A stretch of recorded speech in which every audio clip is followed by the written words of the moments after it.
Soy Ximena Castillo, tengo 32 años y soy arquitecta. Llevo 3 años pagando la hipoteca de mis padres. Iban a celebrar su 30º aniversario de bodas en un restaurante exclusivo del centro. Yo no estaba invitada. Mi madre dijo que era por el espacio limitado, que tenían que mantenerlo íntimo. Me dije a mí misma que no importaba, que de todos modos estaba demasiado ocupada. Pero cuando abrí las redes sociales esa noche, la mentira se desmoronó. Sofía, mi hermana, había publicado una foto. Todos sonreían en una larga mesa bajo luces doradas, con copas de champán en alto. La descripción decía: solo familia. Por fin estamos todos juntos. Miré la pantalla, las palabras quemaban. Entonces escribí mi comentario. Felicidades, la hipoteca y los impuestos ahora son todos suyos. Presioné enviar antes de poder arrepentirme. 5 minutos después, la publicación desapareció. 10 minutos más tarde, 30 llamadas perdidas parpadeaban en mi pantalla. No contesté. Me quedé sentada en mi pequeño departamento, con el brillo del teléfono iluminando la habitación oscura. Me di cuenta de que quizás me habían desinvitado mucho antes de esa cena. No me olvidaron, me excluyeron. Si alguna vez tu propia familia te ha tratado como a un extraño, sigue viendo. Lo que sucedió después te hará repensar lo que realmente significan el amor y la lealtad. Y cuando termines esta historia, dime en los comentarios qué hubieras hecho tú en mi lugar. Siempre había sido así. Sofía era el sol y yo era la sombra que la seguía silenciosamente. Cuando éramos niñas, ella dibujaba figuras desordenadas para el Día de la Madre, y mamá las enmarcaba como obras maestras. Una vez traje a casa una medalla de oro de una feria de ciencias estatal, pero fue guardada en un cajón antes de la cena. Mamá dijo que no quería que presumiera. Incluso de niña, aprendí que el menor esfuerzo de Sofía merecía celebración, mientras que mi mejor trabajo solo era lo esperado. El patrón solo se profundizó a medida que crecíamos. Cuando el auto familiar se descompuso, fui yo quien transfirió dinero de mi primer trabajo real. Cuando las facturas médicas de papá se acumularon, envié otro cheque, fingiendo no notar el silencio que seguía en lugar de gratitud. Cada vez que había una crisis, mi teléfono se iluminaba. No para conversar, sino para una transacción. Me decía a mí misma que ayudaba porque era lo correcto, pero una parte de mí esperaba que finalmente vieran mi valor. Nunca lo hicieron. La vida de Sofía se deshizo antes de que la mía empezara a florecer. Se casó joven, se divorció joven y regresó a casa con cajas de ropa y el ego magullado. Mamá la recibió como a una heroína de guerra. Recuerdo haberla oído decirle a una vecina: Sofía está haciendo su mejor esfuerzo, pobrecita. Cuando los visité ese fin de semana, me ofrecía llevar a Sofía a cenar, pero ella se negó, diciendo que estaba demasiado cansada. Esa noche, escuché a mamá decirle a papá que yo no entendía la verdadera lucha. Quería reírme. Pagar sus cuentas no era suficiente lucha. Aparentemente, vivir en la ciudad me daba distancia, pero también se convirtió en prueba de mi supuesta frialdad. Cada vez que me saltaba una cena familiar por reuniones tardías, mamá suspiraba y le decía a los parientes que Ximena estaba demasiado ocupada para la familia. Trabajé duro, gané cada ascenso. Sin embargo, a sus ojos, yo era la hija que se alejó. La verdad era más simple. Estar cerca de ellos dolía. Cuanto más cerca estaba, más invisible me sentía. Mi padre, Roberto, era un hombre callado. Rara vez estaba en desacuerdo con mamá. Cuando ella me criticaba, él murmuraba: ya sabes cómo es tu madre, como si eso lo excusara todo. Una vez, después de una cena tensa, le pregunté por qué nunca hablaba. Miró su plato y dijo: mantener la paz es más fácil que tener la razón. Me di cuenta entonces de que el silencio era su forma de lealtad hacia ella, no hacia mí. Pasaron los años, marcados por llamadas telefónicas que siempre comenzaban con charlas triviales y terminaban con peticiones. ¿Puedes ayudar con el techo aquí? Tu hermana necesita un poco de efectivo extra allá. Yo daba, no porque fuera generosa, sino porque no podía soportar la culpa de decir que no. No fue hasta hace poco que noté el patrón. Solo llamaban cuando algo estaba roto. Cuando todo estaba bien, yo desaparecía de su mundo por completo. A veces, tarde en la noche, revisaba fotos familiares antiguas en mi teléfono. El brazo de Sofía siempre alrededor de mamá, papá siempre a su lado, y yo a un lado, sonriendo, casi cortada del encuadre. No era intencional. Me decía a mí misma, pero en el fondo sabía que reflejaba la vida real. No había malicia, solo hábito. Me había convertido en el fondo, la confiable.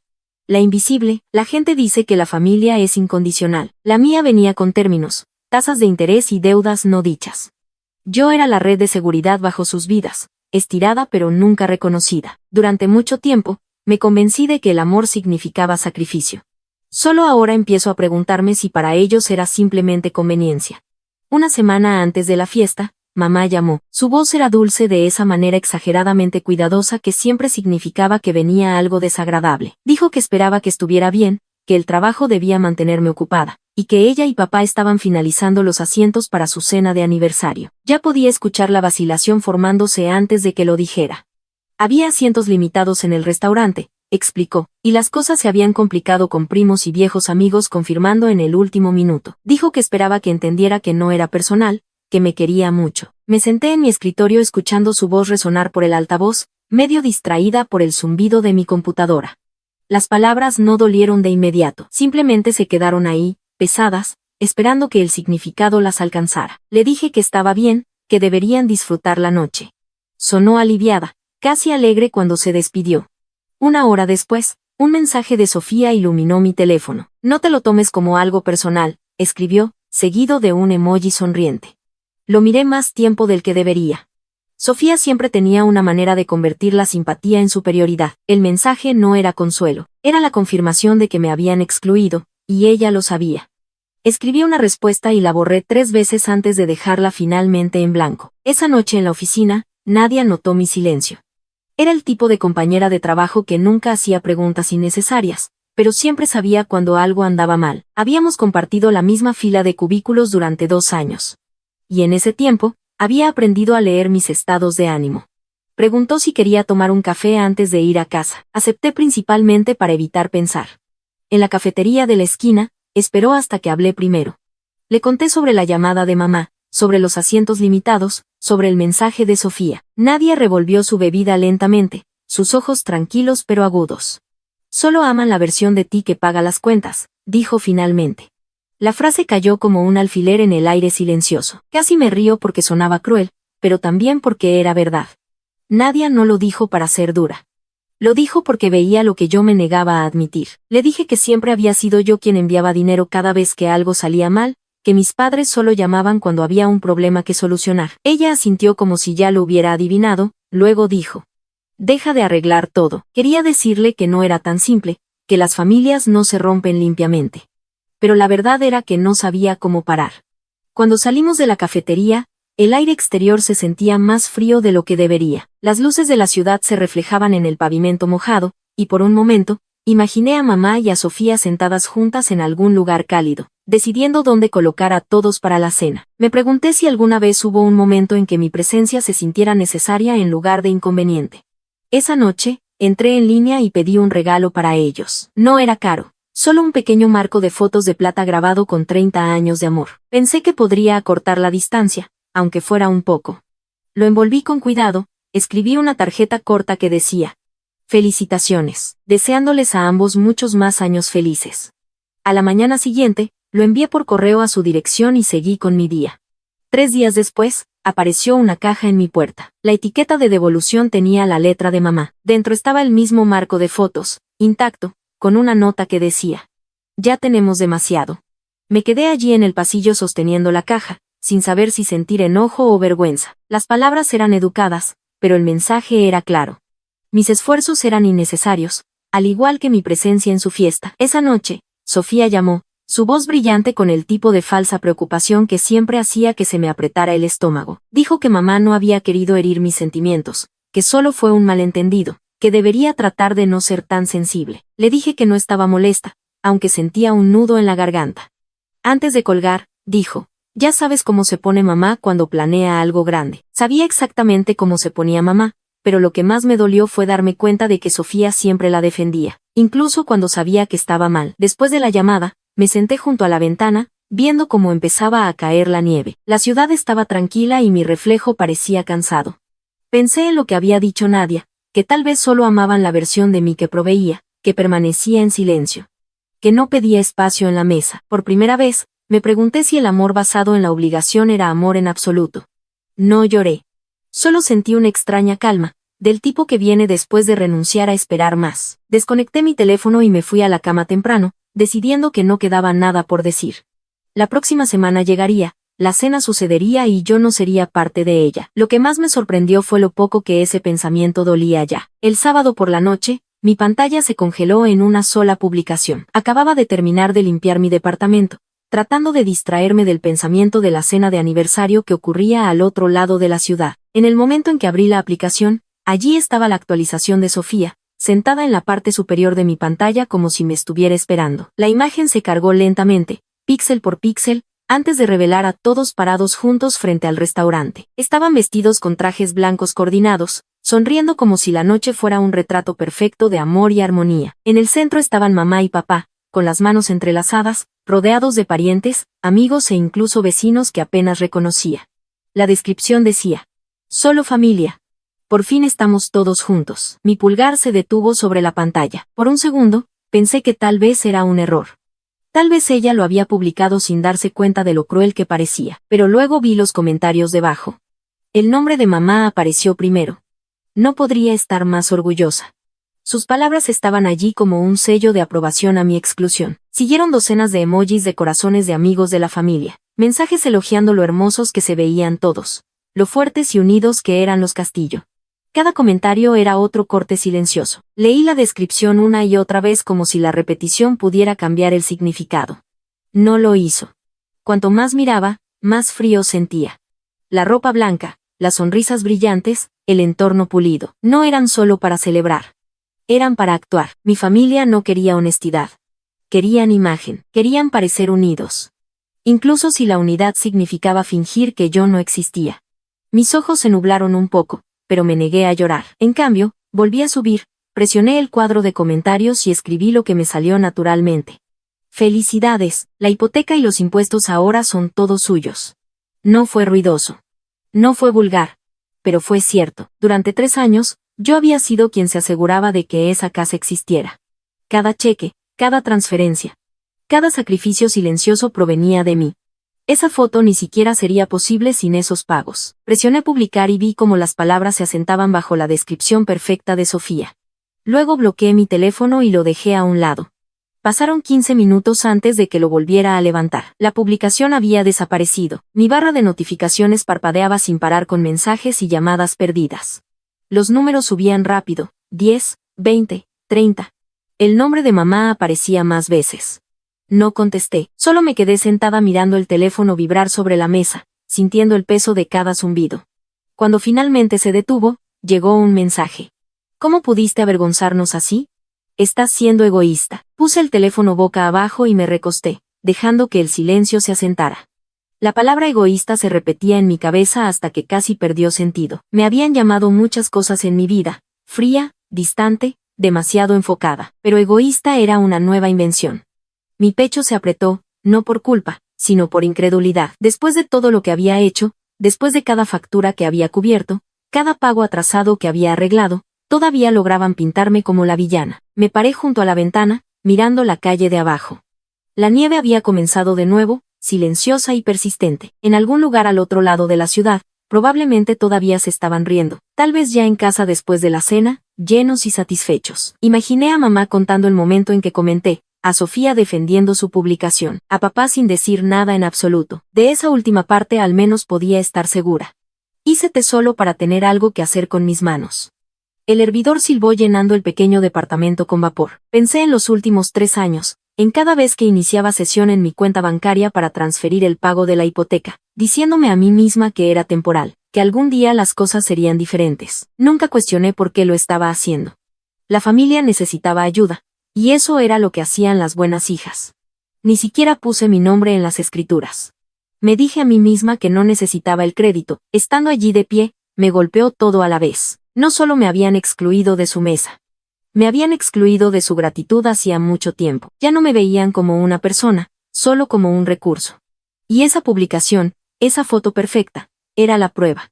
Podían borrarme de su imagen, pero no de las facturas que mantenían sus vidas estables. El teléfono sonó de nuevo. Lo dejé sonar. Sabía que si contestaba mamá hablaría primero.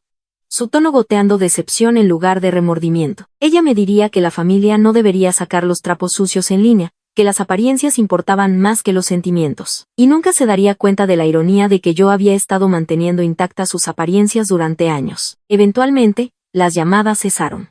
El departamento volvió a quedar en silencio, excepto por el bajo zumbido del calentador. Me senté en el sofá, el té enfriándose en mi mano, y pensé en la voz de Nadia en la cafetería. Solo aman la versión de ti que paga las cuentas.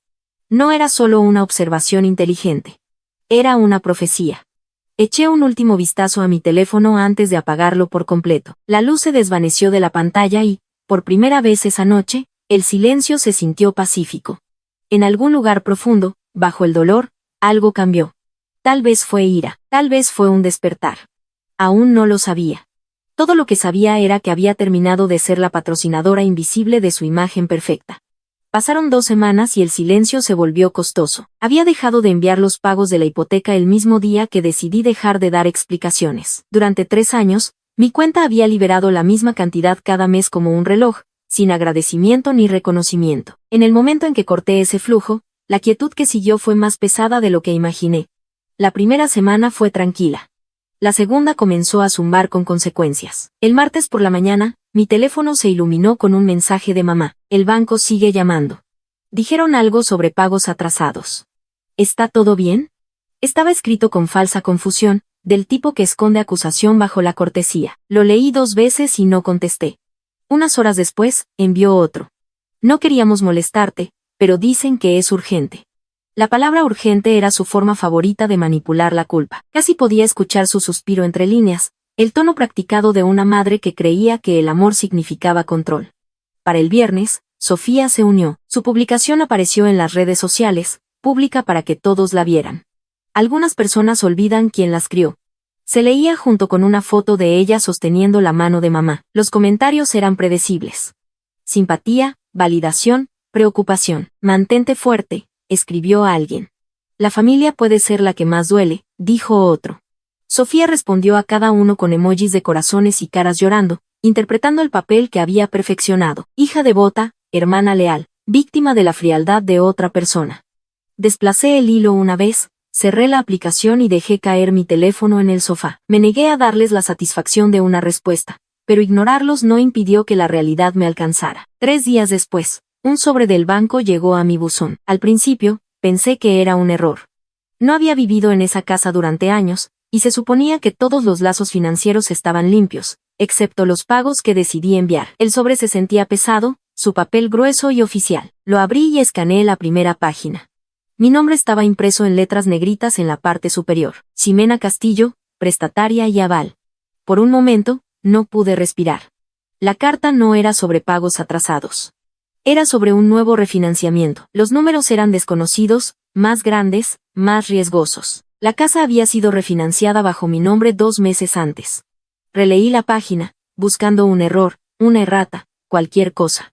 Pero cada línea de firma, cada identificador era mío. A la mañana siguiente, llamé al banco. Después de ser transferida a través de 3 departamentos, una voz tranquila se presentó como Emilio Vargas, el gerente de cuenta. Señorita Castillo, dijo, veo su consulta sobre el refinanciamiento. ¿Cómo puedo ayudarle? Le pedí que verificara los detalles. Dudó, luego dijo. El refinanciamiento se procesó en julio. Los prestatarios principales listados son Roberto y Elena Castillo, con su firma autorizando la garantía como aval. Mi pulso se aceleró. Nunca firmé nada, dije. ¿Puede enviarme los documentos? Hubo una pausa antes de que respondiera. Tenemos copias electrónicas en el archivo.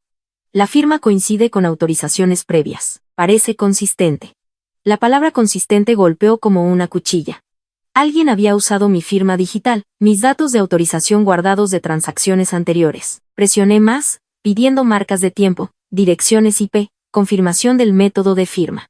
Emilio se volvió cauteloso. Legalmente, puedo proporcionar eso a través de una solicitud formal, pero si sugiere fraude, podemos iniciar una revisión interna. La habitación parecía más pequeña mientras él hablaba. El aire se sentía afilado. Le agradecí, anoté su nombre, y terminé la llamada. Luego, me quedé quieta mirando el estado de cuenta bancario extendido sobre mi escritorio. Mis padres no solo se habían apoyado en mi ayuda, habían cruzado al robo, usando la misma confianza que había construido con ellos como arma. Los mensajes de mamá continuaron. Cariño, tenemos que hablar. Luego, estás siendo irrazonable. Finalmente, estás destrozando a esta familia. No respondí a ninguno. Cada mensaje era prueba de cómo su amor tenía condiciones adjuntas. Nunca se trató de cuidado, solo de cumplimiento. Esa noche, me encontré revisando correos electrónicos antiguos. Allí estaba, Un mensaje automático del banco de hace 2 meses etiquetado como confirmación de refinanciamiento. Lo había ignorado en ese entonces, asumiendo que era spam.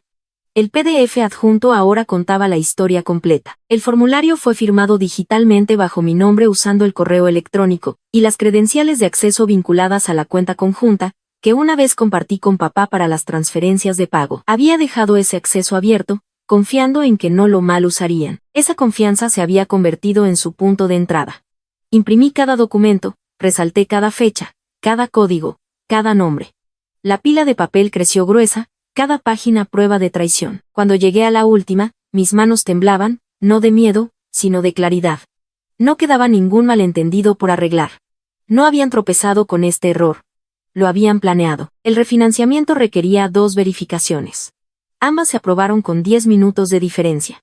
Alguien en esa casa sabía exactamente lo que estaba haciendo. Más tarde, mientras miraba la calle cubierta de nieve, me di cuenta de lo silenciosa que suena la traición cuando deja de ser emocional y comienza a convertirse en evidencia. Durante años, había sido su red de seguridad. Ahora, era su colateral. Me senté, abrí mi laptop y comencé a redactar un correo electrónico, no a mi madre, no a Sofía, sino a Emilio Vargas. La línea de asunto decía: disputa formal de autorización fraudulenta. Mis manos ya no temblaban. Mi respiración se ralentizó. Cada palabra que escribí fue medida, deliberada, precisa. Adjunté la evidencia y solicité un congelamiento inmediato de la cuenta. Cuando presioné enviar, el silencio regresó. Pero esta vez no se sintió pesado. Se sintió ganado.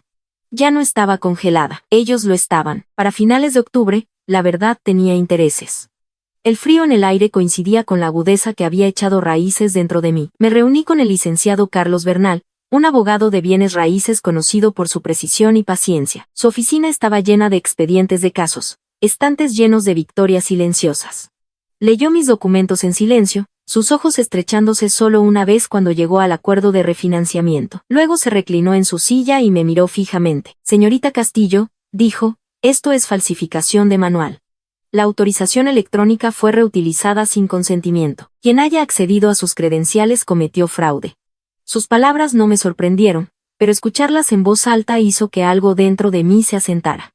Ya no era una sospecha o traición que cargaba sola, era un hecho legal. El licenciado Bernal explicó los siguientes pasos cuidadosamente, describiendo cómo podíamos reportar el incidente, congelar la cuenta e iniciar una demanda civil. Asentí a la mayoría, sintiendo una extraña calma, como estar en una tormenta después de darte cuenta de que no puedes mojarte más. Cuando salí de su oficina, la carpeta en mi mano se sentía más pesada que antes, no por el papel, sino por la claridad que contenía. Esa tarde, recibí un correo electrónico de Emilio, el gerente del banco, quien me había ayudado a reunir evidencia. Adjuntos estaban los registros detallados de transacciones, marcas de tiempo y registros del sistema, todos apuntando a la actividad de la cuenta de mis padres durante el refinanciamiento. Espero que esto le ayude, señorita Castillo, escribió. Lamento que esto haya sucedido. Le agradecí, aunque ninguna disculpa podía arreglar la verdad de que mi familia había convertido mi confianza en colateral. 3 días después, el nombre de Sofía apareció en mi teléfono. Su mensaje era corto. Mamá quiere almorzar. Solo nosotras. Es hora de hablar. Casi lo borré, pero algo en mí quería cierre, no reconciliación. Respondí, ¿dónde y cuándo? El domingo por la mañana, llegué a la cafetería 15 minutos antes. El lugar olía a canela y espresso quemado, el tipo de confort que no encajaba con la tensión que se gestaba en mi pecho. Elegí una mesa junto a la ventana, coloqué la carpeta junto a mi taza y esperé. Unos minutos después, Sofía entró, seguida por nuestros padres. Mamá estaba vestida perfectamente, como si la apariencia pudiera reescribir la verdad. Los hombros de papá estaban pesados, sus ojos fijos en el suelo. Sofía comenzó con una sonrisa demasiado brillante para ser real. Jimena, nos alegra que hayas venido. Las cosas se complicaron, aclaremos el aire. Su tono estaba ensayado, su encanto era un escudo. Mamá asintió con la cabeza, revolviendo su café con gracia practicada. Todos cometimos errores, dijo. Pero somos familia, podemos arreglar esto. La miré a ella y luego a la carpeta. Arreglar, dije en voz baja. Usaron mi nombre para su préstamo. Las palabras cayeron como vidrio sobre azulejo. Sofía se congeló. La mano de mamá tembló ligeramente. Papá no se movió en absoluto. Eso no es cierto, dijo Sofía rápidamente, con los ojos dirigiéndose a mamá. Debes estar equivocada. Tal vez el banco. Abrí la carpeta y deslicé una página impresa sobre la mesa.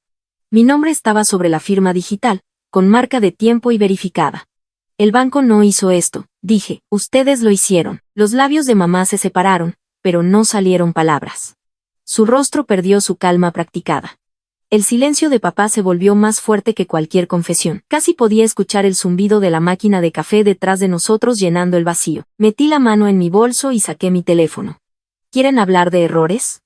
Presioné reproducir en un viejo mensaje de voz que ella había dejado semanas antes. Su voz llenó el pequeño espacio, aguda y suplicante. El banco sigue llamando, Ximena. Necesitamos tu ayuda. Sabes que no podemos perder la casa. Te encargarás de eso, ¿verdad? El color desapareció de su rostro. La expresión de Sofía se endureció como si la ira pudiera deshacer la prueba. No tenías que llegar tan lejos, dijo entre dientes. Encontré su mirada firmemente. Ustedes no tenían que robarme. Mamá finalmente susurró. Solo lo hicimos para mantener todo junto, por la familia. Recogí los papeles de nuevo en la carpeta. Entonces manténganlo junto sin mí. Me puse de pie. Dejé un billete sobre la mesa y añadí suavemente. Ya he presentado la solicitud para eliminar mi nombre del préstamo y terminar todo apoyo. El banco y el tribunal se encargarán del resto. Ninguno de ellos habló. El sonido de cucharas golpeando contra la cerámica llenó el silencio. No sentí triunfo, solo liberación. El peso que había presionado mi pecho durante meses se levantó mientras me volvía hacia la puerta. Afuera, el aire de octubre mordía mi piel, fresco y frío, pero se sentía limpio. Detrás de mí, las ventanas de la cafetería reflejaban sus figuras, todavía sentadas, todavía pequeñas. Adelante, la calle se extendía abierta, tranquila, esperando. Por primera vez en años, caminé sin mirar atrás. 3 meses después, la casa quedó en silencio. La calle que una vez resonó con la música de jardinería matutina de mi madre y los pasos cautelosos de mi padre ahora solo contenía el sonido del viento invernal contra las contraventanas. El cartel de Se Vende que una vez marcó su orgullo ahora llevaba una pegatina roja que decía propiedad del banco. Pasé por allí una vez en mi camino para dejar papeleo en la oficina del condado, y la vista se sintió extraña, como mirar al fantasma de algo que solía proteger. La ejecución hipotecaria se había movido rápidamente. Sin mis pagos, y con el caso de fraude bajo revisión, la hipoteca entró en mora en semanas. El banco recuperó la propiedad antes de Navidad. Los muebles fueron al almacenamiento, el jardín se marchitó y las luces del porche delantero nunca volvieron a encenderse. Los vecinos susurraban, por supuesto. Se suponía que las familias como la nuestra eran respetables, no que estuvieran en la lista local de embargos. Sofía se mudó primero. Supe por Emilio que se había quedado con una amiga al otro lado de la ciudad, durmiendo en un sofá-cama en un departamento estrecho. La misma chica que una vez publicó fotos de unidad familiar ahora borraba todo rastro de esas sonrisas. Sus redes sociales quedaron en silencio. Cuando el departamento legal del banco la contactó para una deposición, se negó a responder. Ese silencio no duró mucho. Un mes después, la fiscalía presentó una demanda civil contra ella por falsificación de documentos financieros durante el refinanciamiento. El licenciado Bernal me reenvió el aviso sin comentarios. No necesitaba decir nada. Las consecuencias finalmente habían encontrado su camino a casa. Mamá, por otro lado, encontró a alguien nuevo a quien culpar. Llamó una vez, mucho después de que la casa se hubiera ido. Su voz era un susurro frágil. No tenías que destruirnos, dijo. Podrías haber ayudado. No respondí. Había demasiadas capas de ironía en esa declaración para desentrañar. Ella nunca mencionó los documentos falsificados o las mentiras que llevaron allí. Para ella, yo seguía siendo la hija desagradecida que no obedecía. Papá permaneció en silencio como siempre.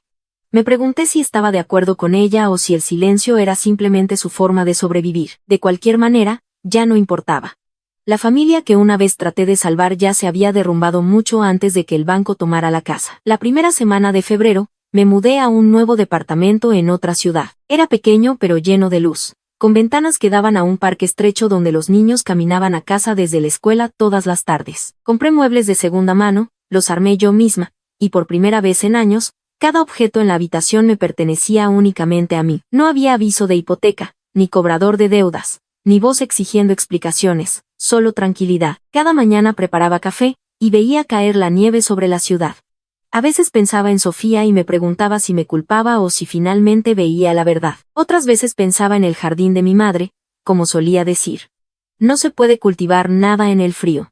Estaba equivocada. Algunas cosas crecen mejor en el frío. Claridad, límites, respeto por uno mismo. Cuando llegó la decisión judicial final, confirmó lo que el abogado había prometido meses atrás. Mi nombre fue eliminado oficialmente del préstamo fraudulento, y la responsabilidad fue reasignada a los prestatarios originales. El juez señaló el mal uso deliberado de la autorización personal, citando tergiversación intencional.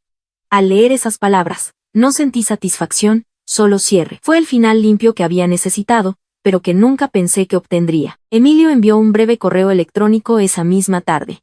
El caso está cerrado. Le deseo lo mejor en el futuro. Respondí con 2 palabras. Gracias. No había nada más que decir. Había sido profesional, amable y honesto. Cualidades que ahora se sentían raras en mi vocabulario de familia. Por la noche, la tranquilidad del departamento se profundizaba, pero no era solitaria. Aprendí a disfrutar el ritmo de mi propia compañía. Cocinaba la cena para uno, leía libros sin distracción y a veces dejaba que la música llenara el espacio. La quietud que una vez me asustó ahora se convirtió en la prueba de supervivencia. Ya no esperaba disculpas, explicaciones o redención. Algunas historias no terminaban con reconciliación, algunas simplemente terminaban. Una noche, encontré una vieja fotografía guardada en mi cajón, un retrato familiar de hace años. Todos nosotros parados frente a esa misma casa antes de que se convirtiera en un titular. Parecíamos felices entonces, tal vez porque creíamos que lo éramos. Miré la imagen durante mucho tiempo antes de volver a guardarla en el sobre. El pasado podía permanecer archivado, ya no tenía uso para él. La vida en mi nueva ciudad no era glamorosa, pero era mía. Pagaba mi renta, mis facturas, y dormía sin revisar mi teléfono en busca de mensajes de emergencia. Ya no medía mi valor en sacrificio. Mi paz no necesitaba testigos, me gusta o aprobación. Solo necesitaba espacio para existir. En mi última noche antes de la primavera, me paré junto a la ventana y vi las luces de la ciudad desenfocarse contra la nieve que caía. No era la vida que planeé, pero era una vida que elegí. Y mientras apagaba las luces y caminaba hacia mi habitación tranquila, un pensamiento se asentó claramente en mi mente. La paz fue lo más caro que he comprado. Fin.